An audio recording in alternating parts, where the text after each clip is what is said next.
এই মুহূর্তে যে ছবিটি দেখতে পাচ্ছেন, ছবিটি হচ্ছে বোলপুরের শিবতলার কাছে। সম্পূর্ণ ঘটনা সিসিটিভি ক্যামেরার মধ্যে ধরা পড়েছে। একটি দুর্ঘটনার ছবি। শিবতলা থেকে বর্ধমানের দিকে যাচ্ছিল ডাম্পার, এবং সেই ডাম্পারটি যখন দাঁড়িয়ে পড়ে, পিছন দিক থেকে আরেকটি ডাম্পার এসে কিন্তু সজোরে ধাক্কা মারে।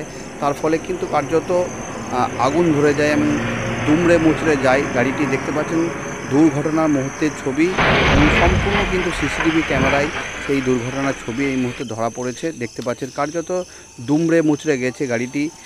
সামনের অংশটুকু দেখলেই বুঝতে পারছেন এটি কিন্তু দিনের বেলায় ছবি।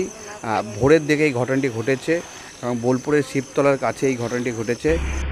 তার জেরেই যানজট সৃষ্টি হয় কিছুক্ষণের জন্য, কিন্তু তৎক্ষণাৎ পুলিশ এসে ক্ষতিগ্রস্ত গাড়িটিকে উদ্ধার করে নিয়ে যায়।